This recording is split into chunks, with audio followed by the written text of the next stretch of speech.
Boa noite, pessoal. Sejam muito bem-vindos a mais uma live. Tô adorando fazer essas lives aqui. A adrenalina antes de entrar no ar é muito legal. Só que eu tenho um recado já pro pessoal que tá no YouTube. Vocês que estão no YouTube, vocês vão ter que ir pro Instagram, @FelizSemTabaco, porque eu vou derrubar o YouTube, depois eu gravo e mando pro YouTube, mas por conta da conexão aqui que ainda não melhorou, eu não vou ficar nos dois blocos. Então o pessoal que está no YouTube, atenção pessoal do YouTube, vocês têm que ir pro Instagram, tá certo? @FelizSemTabaco. Então eu estou transmitindo só por alguns minutos,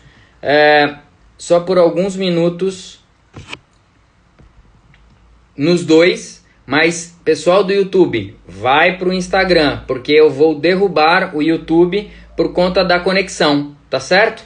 Boa noite, gente. Já tem gente chegando aqui. Já vi que o Dr. Alessandro já está por aqui. Já chamo já. Vamos chegando, minha gente. Então, hoje nós vamos falar um pouquinho de tabagismo e a mulher, né? Um detalhe extremamente importante. Eu sempre faço esse tipo de abordagem, porque existem sim diferenças de tabagismo e a mulher, e a gente vai não só ouvir sobre tabagismo e a mulher, mas vamos poder discutir um pouquinho várias coisas com o Alessandro a respeito de ginecologia, obstetrícia, enfim, ele tem uma experiência enorme nisso e a gente vai chamá-lo já já para participar aqui com a gente. Alessandro, cadê você? Vamos lá. Eu sei que ele está aqui, mas ele precisa, vamos lá, vou reiniciar.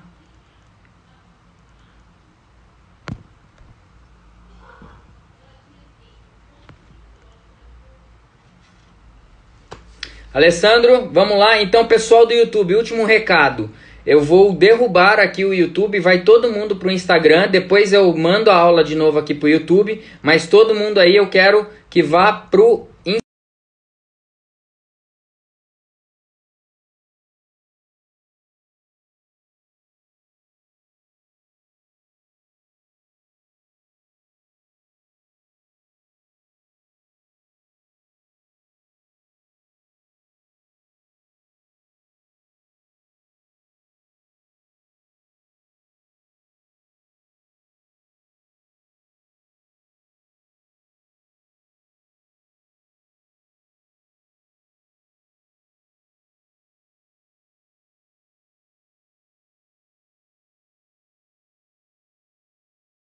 Instagram, vou tentar chamar o Alessandro aqui, eu vi que ele já está por aqui, mas tenha um pouquinho de calma que eu estarei chamando aqui. Ué, justamente o Alessandro não pode participar? Alessandro, não estou conseguindo colocar você aqui, meu filho. Ah, agora você apareceu.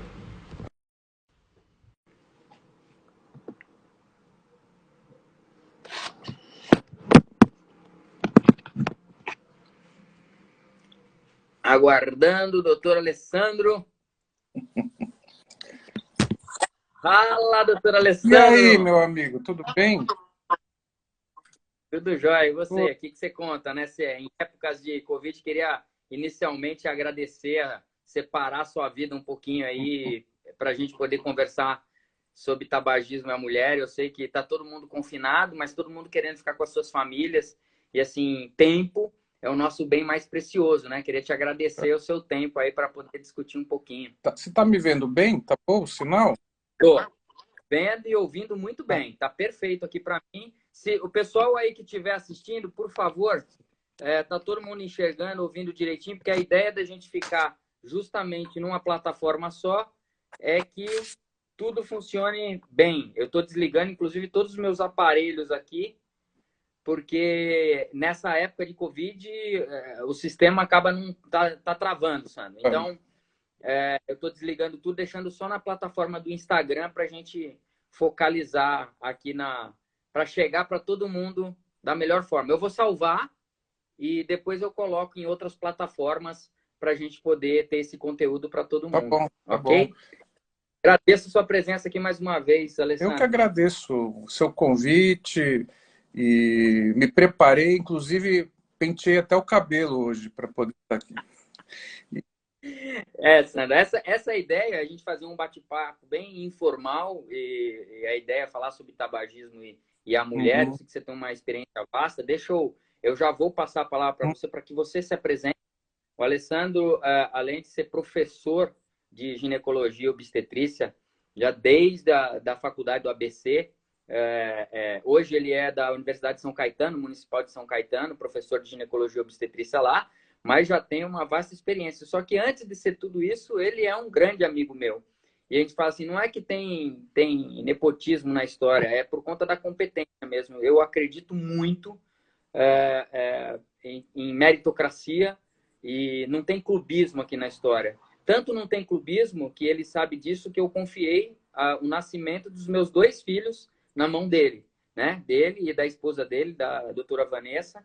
Então, assim, por competência, por pura, simples competência, por toda a história que eles têm dentro da ginecologia e na obstetrícia nacional, tá certo? Dentro da universidade, dentro da faculdade lá do ABC. E eu vou deixar você se apresentar um pouquinho, apresente-se, mas eu queria deixar essas palavras iniciais para a gente poder entrar no assunto, Alessandro. Mas apresente-se, por favor, para todos. Muitos da minha plateia não te conhecem, então eu queria que você desse um breve relato sobre a sua história aí dentro da ginecologia e obstetrícia, por favor. Obrigado aí pelas palavras, mas acho que você já falou tudo, né? Eu me dedico à ginecologia e obstetrícia de uma forma geral, na obstetrícia de uma forma mais ampla, e na ginecologia, embora eu me dedique a toda a ginecologia, algumas áreas eu acabei me dedicando mais, como a parte de uroginecologia, que trata da incontinência urinária, mais recentemente a parte de sexualidade, né? Que é uma das coisas que podem ser influenciadas pelo tabagismo, né? É, e, e tem uma vida, de fato, na academia, na Faculdade de Medicina do ABC, onde me formei, onde eu fiz residência e onde eu ainda mantenho laços, né? E mais recentemente na Universidade de São Caetano do Sul. Mas o importante é que, além de tudo isso, e junto com tudo isso, nós nos conhecemos desde 1983, né? Só isso. Olha, Alessandro, não precisava entregar isso, né? 83, nem eu lembrava disso. 83. Desde a quinta série, Desde a quinta do série. Colégio Show, show. em Santos. Legal, Mas, mas eu sou uma pessoa que realmente nós somos amigos de muita data, não precisava lembrar a data especificamente, mas realmente a sua competência, eu deixo bem claro que a ideia da gente estar trazendo pessoas que a gente tem total confiança para poder trazer informação de credibilidade. Eu acho que o que a gente sofre hoje, Alessandro, eu acredito que você compactua comigo, a gente na área da medicina e conversando, assim, hidroxicloroquina funciona, não funciona, coagulante, funciona, não funciona, gente, tá uma loucura. Então, se você não tem mentores, se não tem pessoas que você tem credibilidade, você fica vendido. Porque mesmo dentro dos grupos médicos, a gente encontra pessoas falando 8 ou 80. Então, se você não tem uma academia muito forte, pessoas que estejam lá dentro da academia, seguindo todos os preceitos que são necessários para os estudos científicos, para poder chegar até a população, a gente está vendido. Porque até dentro dos colegas existe essa bagunça. Você não acredita que isso pode fazer toda a diferença? Você ter os mentores, ter pessoas que efetivamente você confia? sem dúvida, eu acho que a gente precisa sempre seguir as referências, né? E ter muito cuidado, né? Para que a gente possa emitir uma opinião, a gente precisa ter o embasamento que permita isso, né? Então, se hoje você, por exemplo, consegue ter uma vantagem dentro do tabagismo, né? Que você é um estudioso, um ativista, né? Antitabagismo, mas as suas colocações não são opiniões pessoais, né? Então, Aqueles que conhecem sabem que você, além da história dentro da cardiologia, você tem mestrado na Universidade de Campinas, na Unicamp, doutorado na Universidade de São Paulo, pós-doutorado na Califórnia, nos Estados Unidos. Então, essas mensagens, os tratamentos que você propõe são baseados em anos de estudos, né? E que fez com que você possa coletar as melhores evidências, porque esse é outro problema, né? Hoje, com a facilidade da informação, as evidências são mais fáceis de serem visualizadas, mas você precisa ter o embasamento e a bagagem para poder ter uma análise crítica daquela evidência, né? Nem tudo que é publicado é qualidade, né? Nem tudo que é publicado é resultado de um trabalho com os devidos dados científicos, né? Então, e o exemplo da cloroquina é um exemplo atual, ou seja, essa briga, ela na verdade não existe, né? Porque no frigir dos ovos, você precisa das evidências e os tratamentos, eles são individualizados. Então, cada indivíduo, ele funciona de uma forma e para a medicina, de uma forma geral, não existe receita de bolo para situações, né? Então, eu acho que a cloroquina é isso. Então, a discussão dar ou não a cloroquina, que foi simplificada a esses dois momentos, vamos dar para todo mundo, dar para ninguém, isso, na verdade, é uma discussão muito rápida, porque a medicina, a boa prática médica, vai pedir que você avalie individualmente. Então, essa é uma discussão que, claro, foge aos preceitos da medicina, sem dúvida nenhuma, né? Isso que você falou fica muito bem claro antes da gente entrar no assunto, que a gente, dentro do meio médico, fica claro que a gente tem o GCP, né, que é Good Clinical Practice, que são as boas práticas clínicas, que toda vez que você vai fazer algum estudo científico, é importante todos estarem treinados para essas boas práticas clínicas. Só que isso não existe um treinamento formal. Dentro da faculdade de medicina não existe esse tipo de treinamento. Existe um treinamento pós-faculdade, quando você vai fazer alguma noção de área acadêmica, um mestrado, um doutorado, orientação de alunos para TCCs. Então, isso, você só tem esse tipo de orientação quando você mergulha um pouquinho mais na universidade. Mas se você termina os 6 anos ali e vai tocar sua vida, muito se perde nesse sentido. E por isso que a gente tem uma diversidade muito grande de opiniões, mesmo dentro da medicina, tá? Mesmo entre os colegas. Mas antes da gente entrar no assunto, Alessandra, eu queria pedir para o pessoal que está aí, que conheça alguém que está fumando, está brigando com cigarro nesse momento de isolamento, aperta esse aviãozinho aqui, encaminha para ele, porque nos próximos 30, 40 minutos a gente vai estar trazendo informações de credibilidade nesse aspecto. E vocês façam as perguntas que vocês quiserem nesse aspecto, tá certo? Para que a gente possa utilizar essa informação direto da academia. O Alessandro está há muito tempo, não vou ficar falando há quantos anos ele está já dentro da academia, desde a época do ABC, da faculdade do ABC, que ele ainda tem essa militância muito forte lá. Ele gosta de estar entre os acadêmicos, a gente vê o tempo inteiro. Então, assim, para as pessoas que gostam desse meio, é como se fosse um ópio, né? É uma coisa que você gosta de fazer com vontade. Então, clica nesse aviãozinho, manda para alguém que está sofrendo, que a gente vai conversar um pouquinho nesse sentido e a gente vai entrar no tema, que seria tabagismo e a mulher. Eu estava vendo alguns dados aqui, Alessandro, só para a gente esquecer. Vamos lembrar que eu não combinei nada com o Alessandro. A ideia aqui é a gente fazer algo bem transparente e dúvidas da população. Dúvidas de quem tiver dúvida pode colocar aí. Eu estou vendo que está vendo gente. Vamos focar aqui no tabagismo, tá? A parte para tabagismo. Então, qualquer dúvida que vocês tenham, encaminhe para quem está querendo largar o cigarro, mulheres fumantes, as mães fumantes que vocês têm, botem para cá que a gente vai conversar um pouquinho nesse aspecto. Eu estava vendo alguns dados aqui, Alessandro, em relação, por exemplo, à mortalidade mundial. Eu estava vendo dados da OMS, só para a gente esquentar, dados de 2018, que mostra que o percentual de câncer de mama mata 15% da população feminina.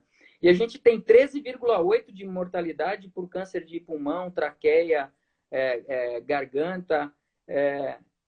Ou seja, está encostando, né? O câncer de mama está encostando e a gente vai poder falar um pouquinho sobre a relação de tabagismo e câncer de mama, né? Que ela já é real, a gente já tem dados em relação a isso.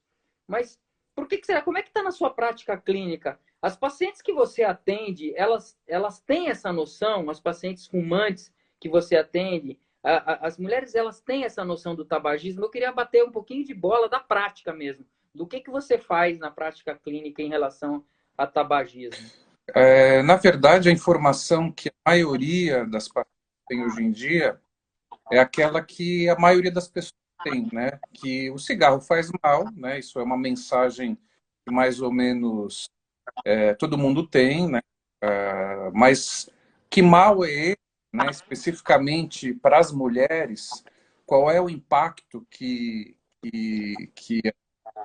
tabagismo tem nas mulheres? É uma coisa muito ninguém sabe, na verdade, né? Do ponto de vista da obstetrícia, da gravidez, também, obviamente, existe mais ou menos uma ideia geral de que o cigarro faz mal na gravidez, mas também não se tem, de uma maneira geral, uma ideia de que mal é esse, né? Então, existem vários...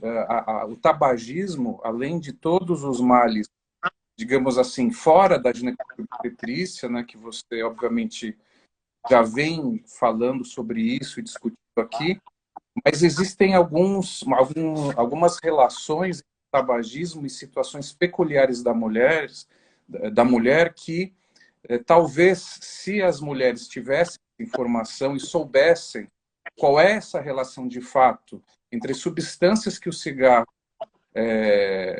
tem e que são absorvidas e os impactos que essas substâncias vão ter durante toda a vida da mulher. Então, desde o momento em que ela eventualmente inicia o tabagismo na adolescência, né, passando pela fase adulta e também na situação da fase do climatério e pós-menopausa.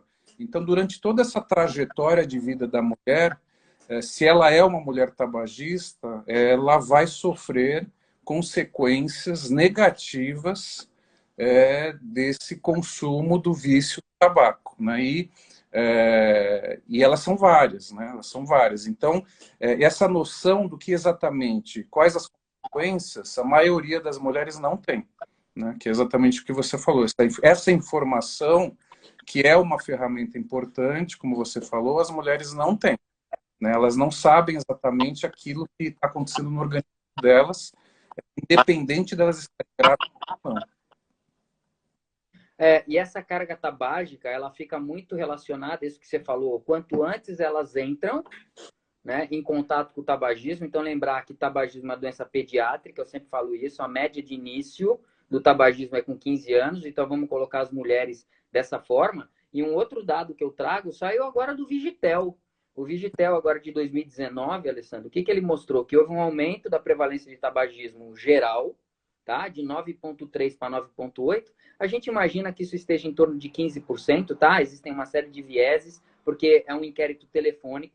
Então, muitas pessoas acabam não respondendo correto, nós sabemos como que existem divisões regionais, a região sul responde melhor, a região nordeste responde pior, enfim, existem essas condições regionais, mas houve um detalhe muito importante que já vem acontecendo desde 2016, o aumento do tabagismo entre as mulheres, e principalmente na faixa etária de 18 a 24 anos. E eu consigo ver bem isso, e se alguém tiver alguma coisa, pode comentar aqui embaixo. A minha sobrinha, que tem 22 anos de idade, ela mesma fala assim, quando eu saio, eu vejo a quantidade de mulheres fumando, de meninas fumando, porque não querem engordar, e elas já sabem que tem essa informação de que o cigarro sacia um pouquinho a fome, e aí elas acabam entrando, vou parar com 30 anos, então eu fumo agora e depois eu paro, então acaba tendo uma série de informações. E o dado que eu vou passar aqui, já para te passar um pouco e eu quero que você fale um pouquinho dessa carga tabágica, o impacto que tem nas mulheres, é que houve um aumento, eu estou com o dado aqui, de 2018 eram 4,2% de mulheres entre 18 a 24 anos. E o aumento foi para 5,5% nas mulheres dessa faixa etária, que corresponde a 30% de aumento. Ou seja, uma coisa muito louca. como é que você pode... E houve um aumento, vamos colocar as mulheres como um todo, houve um aumento de 6,9% para 7,7% de 2018 para 2019, que a gente não pode ocultar. Então, por mais que existam... Parece que tem informação, parece, né? É aquele negócio, parece que tem informação, parece que está chegando. Será que o profissional está falando? Maço de cigarro, que assim, e está aumentando. Como é que é a sua visão disso, Alessandro? O que você vê dentro da ginecologia, né? Mães que levam as filhas, enfim, como é que você enxerga? Dá um panorama, um overview assim, agora inicial sobre esse aspecto. Não, isso é um dado interessante, né? A gente viu, eu não tenho os mesmos dados que você tem, mas de fato existe um aumento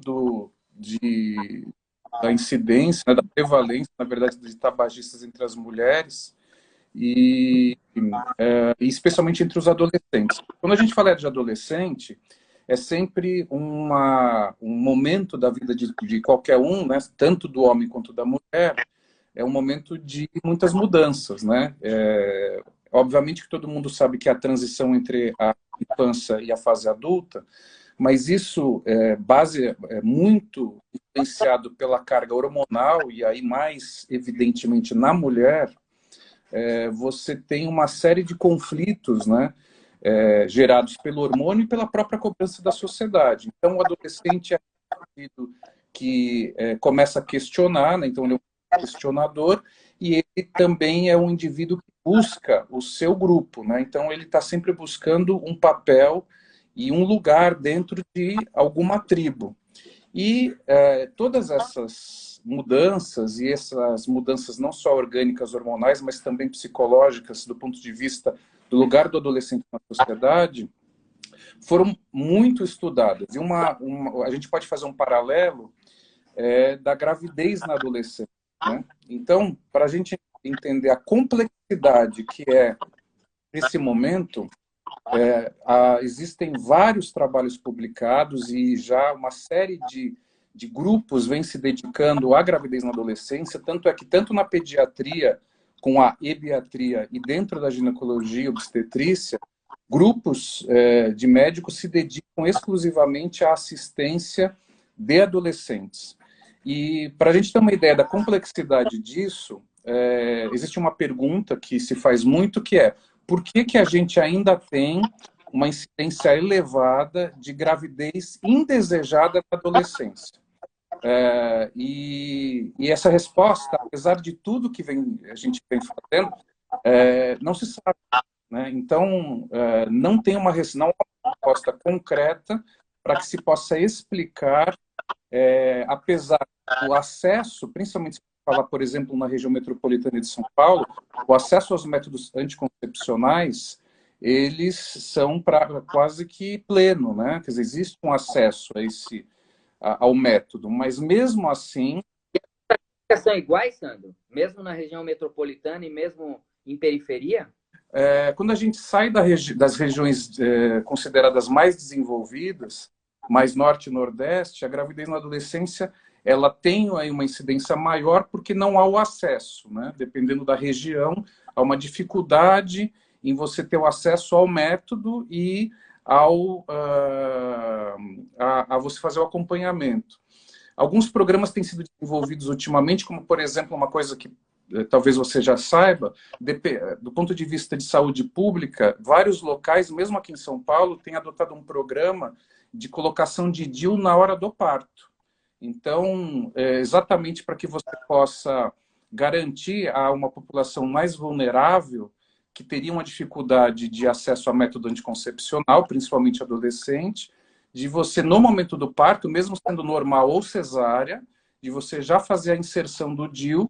A gente sabe que a inserção do DIU, neste momento, tem uma chance maior de expulsão no primeiro mês pós-parto, mas mesmo assim, acredite-se que o benefício para aquelas mulheres que não têm a expulsão é melhor, porque elas vão ter um método anticoncepcional de longo prazo, que independe dela, porque o grande problema da pílula, que ainda é o método mais utilizado pelas mulheres, é que elas dependem da tomada do comprimido. E o DIU, hoje, ele está em um grupo chamado LARC, né, que é o anticoncepcional de longa duração reversível. Ele é considerado hoje o melhor método anticoncepcional. É óbvio que a gente tem que individualizar, mas existe muito mito em relação ao DIU, mas um dos mitos, por exemplo, em relação à segurança, embora a gente saiba que nenhum método anticoncepcional garante 100% de segurança em relação à gravidez, do ponto de vista estatístico, os implantes e os DIUs são classificados como os mais efetivos, mais do que a pílula e a injeção. E mesmo em adolescente, Alessandro? Em adolescente. Esse é um outro mito que de que a adolescente não poderia usar DIU, mas hoje a gente fala isso com bastante tranquilidade. A gente acredita que não só pode, como é um grande método para adolescente, porque a pílula, ela depende desse compromisso diário da mulher tomar o comprimido sempre no mesmo horário. Então, a gente precisa, a mulher precisa ter esse compromisso. Imagina adolescente, né? Então, o DIU é um excelente método anticoncepcional para adolescente, né? Evidentemente que a gente precisa individualizar o caso. Desculpa, Alessandro. Entrando nesse aspecto ainda que você falou de gravidez e gestação na adolescente, eu vou pegar um gancho aqui que a Sandra fez uma questão em relação a tabagismo também, mas entra bem com essa gravidez na adolescência. Se teria alguma relação com transtorno depressivo, né? Vamos entender que essa faixa etária de biatria, né, do adolescente, então você tem, e se ela está questionando assim, será que isso também não seria uma das causas de buscar coisas novas? Como é que está isso dentro da adolescente? Como é que você vê isso, esses transtornos depressivos? O que você tem lido nesse aspecto? O que você tem visto? Eu acho que os transtornos da saúde mental, durante muitos anos, eles foram marginalizados, né, pela sociedade como um todo, e também pelos profissionais da saúde, né? Então, existe ainda um preconceito grande com a saúde mental, mesmo entre os profissionais da saúde, e que tem diminuído, né, mas ainda existe. E conforme a gente vem desconstruindo, né, essa realidade e esse preconceito, a gente vem causando um movimento bastante interessante, que é a possibilidade de identificar as pacientes que têm esses diagnósticos e oferecer tratamento. E o transtorno depressivo, assim como a ansiedade, são duas situações que a gente tem visto cada vez mais na adolescência, mas também em todo o ciclo da mulher. Então, em fases diferentes da vida, a gente tem visto bastante síndrome depressiva e, dependendo da fase da vida, os motivos são diferentes, né? Então, na adolescente, existe, hoje em dia, uma cobrança muito grande, a criação, a gente sabe que ela é diferente, então, existe uma hiperproteção do adolescente. As mídias sociais, elas vão desenvolvendo no adolescente uma capacidade, uma perda da capacidade de você buscar algo, né? Então você exige o retorno imediato, né? Haja visto que hoje você não telefona mais para ninguém, você manda o WhatsApp e você quer que a pessoa responda na hora, ninguém mais aceita esperar. E eu acho que a consequência disso é a frustração, né? A vida não é assim, e aí da frustração para o transtorno depressivo e para as síndromes ansiosas, né? Aí você está muito perto disso. Então isso de fato tem aumentado. Mas para a gente pegar um gancho em relação ao tabagismo, e aí você vai guiando da maneira que você quiser, Márcio, mas as mulheres, por exemplo, não sabem que, ao contrário de nós homens, nós temos a capacidade de produção de espermatozoide diariamente, né? Até o final da nossa vida, a não ser que o homem tenha algum problema, ele produz espermatozoide até o fim da vida. A mulher não, né? Os óvulos, né? Eles nascem com as mulheres prontos e ela não tem essa capacidade de produção. Então, os folículos, que na verdade são as estruturas que contêm os óvulos, nascem com a mulher e existe um processo natural de degradação desses folículos. Então, para você ter uma ideia, ao redor de 20 semanas, aí do quinto mês de gravidez, a menina dentro do útero da mãe vai ter ao redor aí de 8 milhões de folículos. E esses folículos, e é um processo natural fisiológico, eles vão se degenerando. Quando essa menina nasce, esse número já cai para mais ou menos 2,5 milhões a 3 milhões. Quando essa menina chega na adolescência, e teoricamente você tem o início da vida reprodutiva, você já tem em torno de 400 a 500 mil folículos. Então, existe um processo degenerativo natural.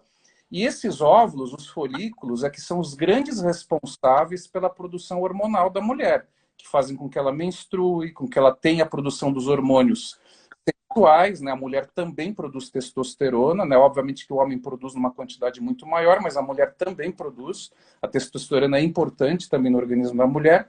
E a mulher tabagista, é claro que isso vai depender do tempo de tabagismo e do número de cigarros que ela consome, mas esse processo de degeneração folicular, ele é aumentado na mulher tabagista. Então, vamos imaginar uma mulher que fuma desde a adolescência e fuma aí 2 a 3 maços por dia ao longo da vida. O processo de degradação dos óvulos vai se acarretar. Então, o tempo de vida fértil vai diminuir. Então, tem duas consequências graves em relação a isso. A primeira é que essa mulher vai ter a menopausa e os sintomas e consequências antes do que ela deveria ter. Então, se é uma mulher que, se não fumasse, né, e a gente espera que a maioria das mulheres tenha a menopausa ao redor dos 50 anos, de repente ela pode ter a menopausa, que é a última menstruação, aos 45, aos 40, o que a gente chamava antigamente de menopausa precoce, que é aos 40 anos. E o cigarro é uma das causas dessa situação. E além do problema... Então, olha só o problema. Se é uma mulher... E hoje, qual é a realidade da gravidez das mulheres que estão trabalhando, que vão para a faculdade, priorizam as carreiras?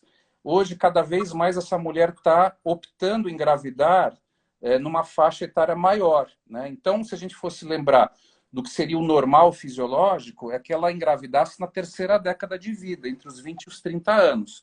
Mas essa mulher, ela deixa para engravidar após os 30. Então, se essa mulher é tabagista, e aí você tem esse conjunto, aquela mulher que trabalha, que é estressada e que tem um risco maior ao tabagismo, ela vai ter menopausa precoce e, portanto, infertilidade. Então, ela não vai conseguir engravidar. A outra consequência é que a gente acha não, a menopausa é um processo fisiológico, mas para essas mulheres que têm a menopausa mais cedo, uma série de consequências acontecem. Então, a gente precisa lembrar que a menopausa, de grosso modo, é quando a mulher, os ovários, esses folículos, não tem mais a capacidade de produzir, principalmente o estrogênio, que é o principal hormônio da mulher, e algumas coisas mudam a partir do momento que ela tem a menopausa. Então, por exemplo, a gente sabe que o risco cardiovascular de infarto, AVC, derrame, na mulher, ela é menor do que no homem até a menopausa. Então, depois da menopausa, quando ela deixa de ter a proteção do estrogênio, ela passa a ter o mesmo risco do homem das doenças cardiovasculares. Então, essa é uma das consequências. A outra é a perda de massa óssea. Então, essas mulheres têm um risco muito maior de enfraquecimento dos ossos, que se chega no limite grave a gente chama de osteoporose, que não tem sintoma, mas tem um risco de fratura bastante grande. Uma batidinha que a gente dá no braço, que hoje a gente aguenta, essas mulheres simplesmente quebram o braço, por exemplo. Os lipídios aumentam. Tudo. Então, você tem aumento de colesterol, aumento de glicemia, e você tem todos os sintomas que acompanham normalmente a menopausa. Algumas mulheres têm, outras não, mas que acontecem mais precocemente para quem fuma. Então, são as ondas de calor, depressão, irritabilidade, insônia, diminuição de libido. Então, veja, é uma coisa que vai influenciar o relacionamento. Se essa mulher tem um parceiro ou uma parceira, está casada, ou tem um namorado, você vai ter influência, ressecamento vaginal. São mulheres que não mais aceitam o sexo vaginal porque as vaginas estão ressecadas. Então, as consequências, todas essas consequências que poderiam acontecer mais para frente, elas são antecipadas por causa do cigarro. Né? Então, e o tabagismo, se a gente for olhar o ciclo de vida da mulher, ele vai atrapalhar todo o ciclo. Né? Então, se a gente voltar lá para adolescente, por exemplo, ou para mulher jovem, entre 20 e 30 anos, e que na maioria das vezes, ela vem buscar um método anticoncepcional, e como eu falei, ainda hoje, a pílula anticoncepcional, o comprimido, ainda é o método mais utilizado.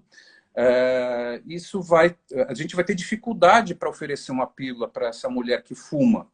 Então, a gente sabe que o cigarro por si só, ele aumenta a chance, aí você sabe melhor do que eu os números, mas os eventos, os fenômenos tromboembólicos, né, e as doenças cardiovasculares, elas vão estar, o risco, né, dessas doenças vão estar aumentado para quem fuma.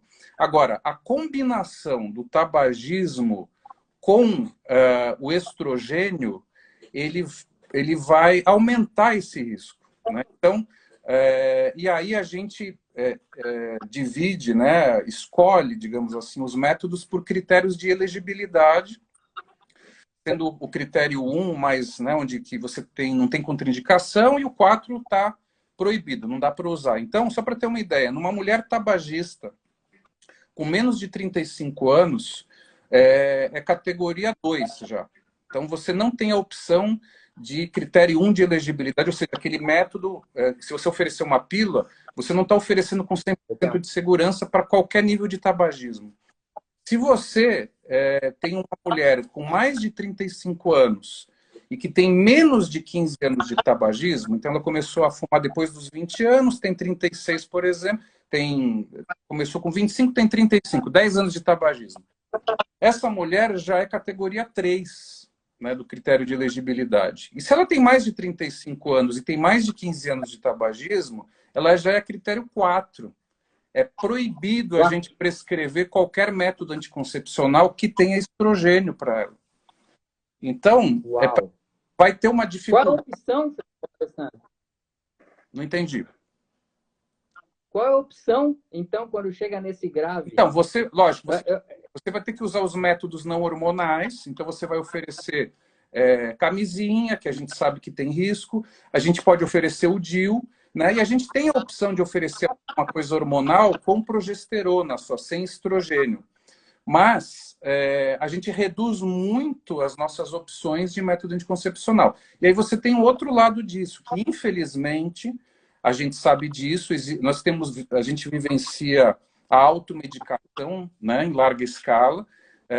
As pílulas anticoncepcionais são vendidas sem prescrição médica. Então, aquelas meninas, aquelas mulheres que começam a tomar pílula anticoncepcional sem indicação médica, sem a receita médica, sem a avaliação médica, e fumam, elas viram uma bomba relógio, né? Elas têm um risco muito maior. Elas não avaliam a quantidade de estrogênio que tem nas pílulas, né? Elas saem tomando a quantidade que tiver lá, o que tiver mais barato. Exatamente. E tem correlação com dose de estrogênio que tem nas Tem correlação com a dose e com o número de cigarros, né?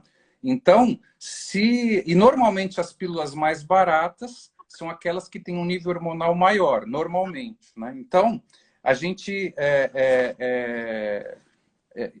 o que o SUS dá provavelmente é a maior concentração, Sandro? Em alguns casos, sim. Assim, aquelas pílulas mais modernas, que são as chamadas pílulas de quarta geração, que têm o menor nível de estrogênio, então essas daí são as mais caras, né? São a última geração, normalmente não tem disponível nas unidades básicas de saúde, você tem que comprar nas farmácias e não tem um preço mais acessível. São pílulas que giram em torno aí de R$40, R$50 ou até mais, né? Então, aquelas baratinhas, normalmente tem mais... Aquelas custam pesa, né? Todo mês, Alessandro. Então, assim, é uma situação muito perigosa, né? Se a gente for ver. Sem contar aquilo que você já falou. Você já falou da relação, que hoje é mais do que comprovada, do tabagismo com os diversos tipos de câncer, né? Quando a gente considera aí o câncer de mama, por exemplo, que dentre os cânceres na mulher, né? Quando a gente considera, a gente tira dessa conta aí os melanomas e vamos considerar só a mulher, o câncer de mama, sem dúvida, é o principal câncer, né? Tanto em termos de casos novos, né? A gente pega os dados do INCA, como de mortalidade, né? Se a gente pega, por exemplo, o câncer de colo de útero, ele, em termos de casos novos, é o terceiro, né? É o terceiro câncer de casos novos no Brasil e é o quarto em mortalidade, né? Ele acaba trocando de lugar aí com câncer de intestino, de cólon. Mas tanto um... E eles têm relação, Alessandro, dos cânceres ginecológicos e tabagismo, todos têm relação? Colo de útero, útero e mama? Os mais estudados, a gente tem aí o câncer de mama e o câncer de colo de útero, são os mais estudados porque são aqueles que a gente tem rastreabilidade, né? Então, a gente sabe que a mamografia é um método de escolha, ainda né? O método oficial para fazer o rastreamento de câncer de mama nas mulheres. Existe aí uma divergência de com quantos anos se faz a mamografia entre os órgãos. Então, o SUS, por exemplo, preconiza que as mulheres iniciem... Aí eu estou falando das mulheres de baixo risco. Aquelas mulheres que têm um risco usual de câncer de mama, elas iniciem a mamografia com 50 anos e façam essa mamografia bianual se estiverem normal. A Sociedade de Mastologia e também a Federação de Ginecologia e Obstetrícia tem uma outra recomendação, que se inicie para as mulheres de baixo risco com 40 anos e que essa mamografia seja anual, né? Então, só tem indicação de fazer abaixo dessa idade se é uma mulher que tem risco, né? E existe... Quando eu coloco o tabagismo nisso, quando eu coloco o tabagismo, esse rastreio ele deve ser diferenciado? Você precisa tomar cuidado. Então, sem dúvida nenhuma, quando a gente fala em fatores de risco, óbvio que a gente sabe que hoje a gente tem aí 2 genes, né, o BRCA1 e o BRCA2, que já é conhecido. Você tem a possibilidade, na mulher de risco, de fazer a pesquisa genética, para ver se que foi aquilo que a Angelina Jolie fez, né? Ela fez a pesquisa genética, ela é positiva para o BRCA1, BRCA2, por isso que ela fez aquela mastectomia profilática, né? Ela retirou a glândula, ela não tirou a mama inteira, ela deixou a pele, tirou a glândula das 2 mamas porque ela tem gene, né? Então, mas isso é uma coisa que as pessoas do sistema público não têm acesso de uma maneira geral. Agora, quem tem gene e quem tem um parente de primeiro grau, principalmente irmã, mãe, com câncer de mama, você tem um risco maior. Quando você pesquisa o risco, o tabagismo, sem dúvida, é um fator de risco que vai influenciar a mama. Eu vou deixar o colo do útero para o final, que ele é um pouco mais interessante. E aí, quando a gente vai falar para os outros cânceres que a gente não ouve falar muito, que é o do endométrio, né, que é do útero, a parte interna do útero, a relação é direta, né? Então, a fumante tem um risco muito maior de desenvolver o endométrio. Câncer de ovário, e esses 2 cânceres, infelizmente, ainda não tem rastreamento oficial, nem o endométrio, nem o ovário. E apesar da gente ter o câncer de mama que a gente conhece mais na mídia, a situação mais trágica de câncer ginecológico é o ovário. É um câncer que não tem como rastrear e ele é muito agressivo, né? Então, vamos lembrar que, por exemplo, a mulher do Roberto Carlos morreu de câncer de ovário, né? Então, é um câncer que normalmente, quando se diagnostica, já está em fase avançada, porque não tem sintoma, o tratamento tem uma eficácia muito baixa, então a mortalidade do câncer de ovário é bastante grande. Então, no câncer de ovário não existe ainda uma evidência, mas cada vez mais fica essa conclusão da relação direta do tabagismo. Quando a gente vai para o câncer de colo uterino, que é talvez o que as mulheres mais se preocupam, porque existe o preventivo, existe o exame de Papa Nicolau, né, que serve para isso. A gente tem que lembrar que, felizmente, olha só a situação que a gente vive aqui no Brasil. O câncer de colo uterino, ele tem uma vantagem, sabe que câncer tem vantagem, né? Mas o câncer de colo, ele nas mulheres rígidas, saudáveis, a evolução é muito lenta, né? Então, existe uma fase pré-câncer, as lesões que são é uma doença, mas ainda não é câncer. Desde a primeira alteração até virar câncer, você tem uma evolução que pode ter mais de 5 anos, por exemplo. Então, se você imaginar isso, não tem cabimento, e com o acesso que a gente tem hoje, através do Papa Nicolau, que é um exame absolutamente simples, que não precisa nem de um médico para fazer, um auxiliar de enfermagem treinada pode realizar o exame, não tem cabimento ter câncer de colo. Né? Você tem 5 anos ou mais, né? Alguns estudos falam em 10 anos, para você desenvolver a doença. E qual é o objetivo do Papa Nicolau? É você fez lá, deu alterado, e normalmente o que, que a gente quer? É pegar nessa fase chamada de lesão precursora, né? Aquela situação onde existe uma doença, mas não é câncer. Se a gente identifica essa fase, a taxa de cura é próxima de 100%, com pequenos procedimentos. Agora, o que, que a gente sabe? Que a evolução dessa doença, que é lenta, ela pode ser mais rápida em algumas situações. Ela é muito rápida para quem tem câncer, ela é muito rápida para quem tem HIV, por exemplo, e ela é muito rápida para quem é imunossuprimido de uma maneira geral, por exemplo, tem lúpus e toma corticoide de forma prolongada. Mas ela também é mais rápida para quem fuma. Então, quando nós tratamos uma paciente que nós conseguimos identificar através de uma lesão pré-cancerígena, além do tratamento da lesão, a gente tem sempre orientações de mudança de hábito de vida. Ação, estresse, o hormônio. Então, se ela está usando uma pílula hormonal, a gente tenta mudar o método para não hormonal e a gente tem que trabalhar o tabagismo, porque o cigarro é um grande fator de risco para prolongar a doença. Ainda não se sabe o mecanismo, a gente sabe que a causa do câncer de colo é o vírus HPV, então talvez no tratamento, né, junto com o tratamento com cirurgia que a gente faz, o organismo da mulher participa muito. A própria imunidade da mulher, ela atua para combater o vírus. Talvez o tabagismo dificulte o sistema imunológico da mulher em combater o HPV, persistindo as lesões e, portanto, aumentando a chance dessa mulher desenvolver o câncer de colo do útero. Né? Então, se a gente analisar ao longo da vida, como eu falei, Vai para toda, né, Alessandro? Todo ginecológico. Ela é muito grande, né? Lógico, quando a gente fala do ciclo de vida, sem dúvida nenhuma, a gente tem que falar da gravidez, né? Então, quando a gente fala da gravidez, como eu falei antes, as mulheres, de uma maneira geral, sabem que o cigarro faz mal. Mas, vamos lembrar de algumas coisas, né? Então, eu levei alguns dados, não sei se você tem alguns dados mais atuais, mas, por exemplo, eu vi um dado interessante que das mulheres tabagistas que engravidam, 25% continuam fumando, né?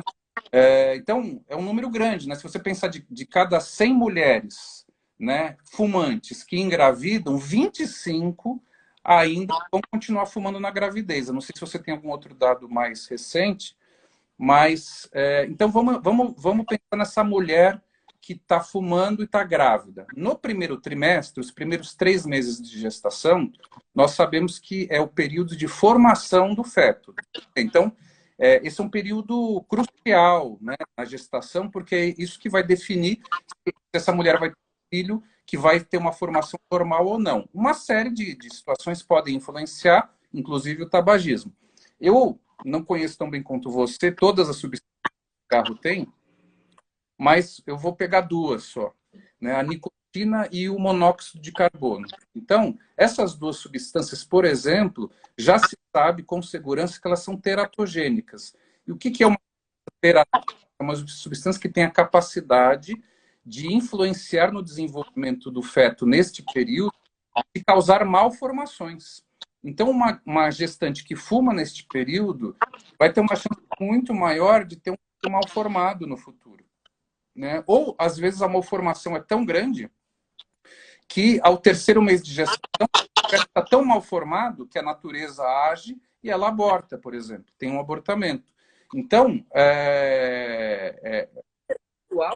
Você consegue dar, eu não busquei, de abortamento em primigesta fumante? Você conseguiu ver alguma coisa nesse sentido? Tentei achar, mas deve ter, mas eu confesso que eu não tenho esse dado.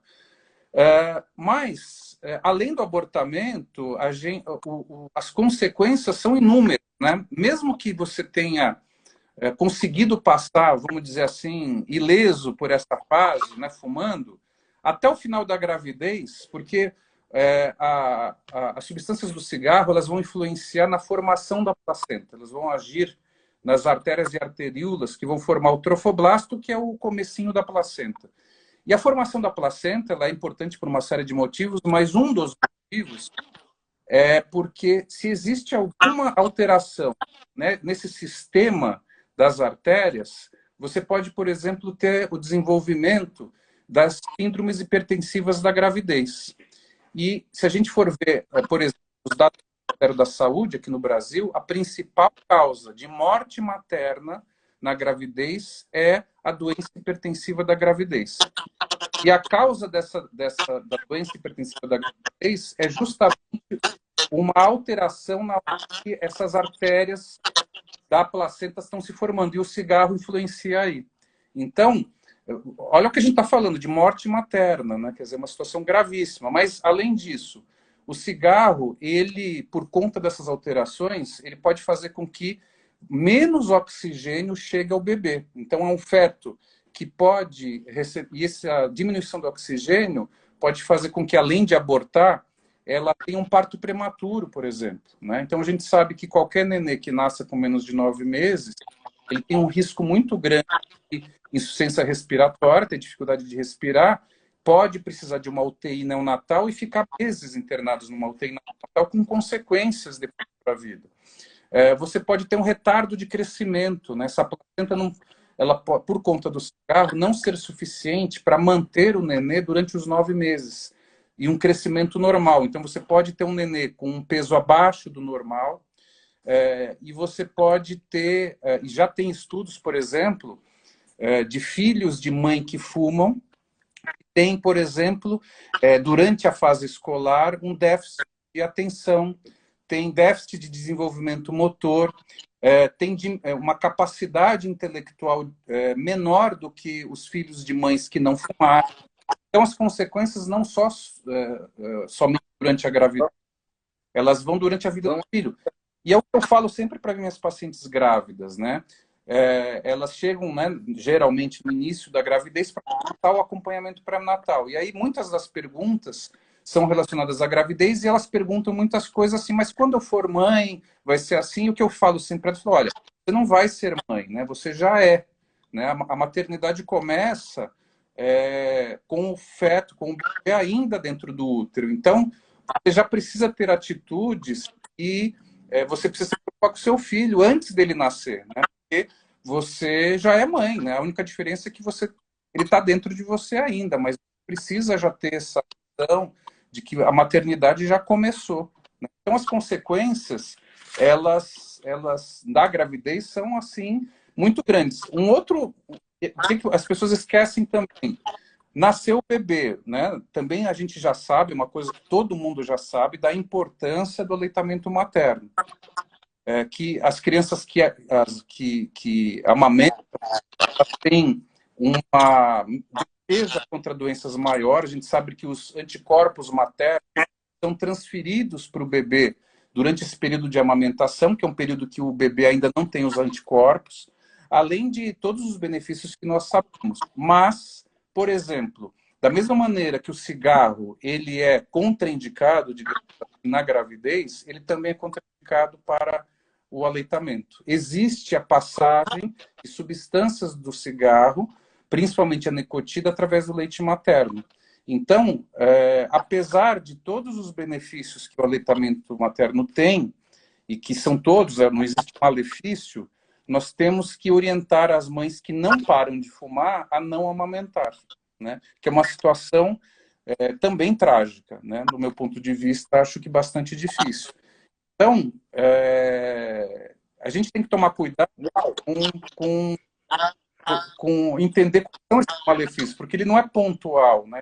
Não é uma coisa simples, né? Então, as consequências podem ser graves. A gente falou aí de retardo de crescimento, de diminuição de inteligência, de morte materna, de trombose. Então, nós estamos falando de situações que envolvem uma série de doenças e que podem, eventualmente, levar à morte, né? Uau, Sandro, foi uma belíssima revisão. Você deu todo o trajeto aí da mulher ao longo da vida, foi excelente. Agora, eu quero pontuar as questões aqui, né, para a gente não deixar Tá. ninguém sem resposta. E pelo que eu peguei aqui, uma primeira foi da Renata. Ela perguntou de tamoxifeno em fumantes, que é um bloqueador de estrógeno, né? Você tem alguma coisa para falar nesse aspecto? O tamoxifeno ele é uma droga usada, ele é um tipo de hormônio usado bastante para pacientes que já tiveram câncer de mama e que estão, você faz um teste na peça da mama para ver se esse tumor ele tem receptor hormonal. Para as pacientes que têm receptor positivo, elas se beneficiam do tamoxifeno, né, porque diminui o risco de recidiva. E como qualquer situação hormonal, existe um risco, embora menor do que o estrogênio, de fenômenos tromboembólicos, né? Então, para a mulher que toma tamoxifeno, você tem um problema de fumar duplo, né? Você vai ter o problema do remédio e o problema do câncer, né? Ela já teve um câncer, porque tem algumas outras situações que a gente usa o tamoxifeno que não são no câncer, mas assim, 90% da indicação do tamoxifeno é pós-câncer de mama, né? Então, o cigarro atrapalha, né? O André perguntou aqui, grande negão, tá aqui, né? Abraço, André. Perguntou se existe tratamento medicamentoso em gestante, né? Aí eu vou entrar, porque assim, não tem. Uma das contraindicações de você dar tratamento medicamentoso é na gestante, mas vamos entender o seguinte, por quê? Normalmente a gestante ela sai de uma série de estudos, né? Então são sempre estudos menores, mas o que você prefere? Você manter ela fumando com 9.000 substâncias ou dar apenas uma TRN, uma terapia de reposição nicotínica? Então, na prática clínica, a gente acaba usando o TRN no sentido de deixar ela mais tranquila, trocando por uma dose menor de TRN, mas o ideal é você tentar fazer com que ela suspenda sem qualquer tipo de medicação, tá certo? Algum comentário a mais, Alessandro? Você pega essas pacientes no consultório, como é que você manuseia? Tem 2 minutos para acabar. Eu queria que você fizesse já seus comentários finais, porque infelizmente vai cair, então eu queria que você falasse alguma coisa nesse aspecto prático. Não, assim, a gente tem dificuldade, né, para tratar gestante, é muito complicado. Algumas evidências falam, porque qual que é o problema? Você, por exemplo, tem a goma de mascar, né? Ela tem nicotina, né? Então, por mais que tenha o benefício de não fumar, né, é melhor a goma do que o cigarro, mas é melhor não usar nem a goma nem o cigarro do que usar alguma coisa. Mesmo se você oferecer algo como a goma, por exemplo, de mascar, ela tem nicotina, né? Os adesivos têm nicotina, então é uma situação bem complicada, é uma situação muito difícil para estar grávida. Bem difícil. Legal. Pastor, a gente tem 2 minutos para encerrar aqui e eu queria, se ficou alguma coisa, algum aspecto, eu vou citar só um último final a respeito da mulher fumante, da minha parte cardiológica. Quando eu pego uma paciente fumante de 50 anos com um homem fumante de 50 anos e a mesma carga tabágica, imagina que eles fumaram durante 20 anos, a mulher tem em torno de 38% mais risco de ter infarto. Então, ela tem uma sensibilidade exacerbada ao cigarro. Então, a mulher ela sofre mais os malefícios do tabagismo. Então, por mais que ela tenha a mesma quantidade que o homem, ela sofre mais, provavelmente, aí as especulações, se é a parte hormonal, se é o tamanho dos vasos que ela tem, porque tem diferenças de calibre, isso tudo é especulativo. Tá? Então, só para trazer um pouquinho e finalizar aqui a minha parte. Alessandro, mas gostaria de te agradecer. Acho que você fez uma revisão total aí da gravidez, da adolescente, do tempo, da carga tabágica. E deixo aí 30 segundos para você falar algum detalhe final. Foi excelente.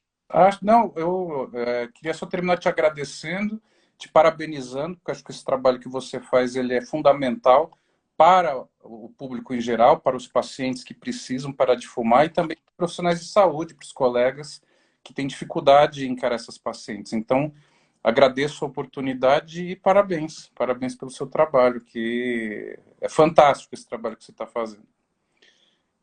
Legal, Sandro. 20 segundos. Oi? Não, vamos marcar outro, viu? O problema de me convidar é que eu vou. Então pode me. Tá combinado. Sandro, obrigado mais uma vez. 10 segundos. Pessoal, boa noite para todos. Muito obrigado pela presença. Coloquem qualquer comentário que vocês tenham aí. Estamos saindo. Beijo no coração, um abraço nas artérias. Tchau, Sandro. Obrigado mais uma vez.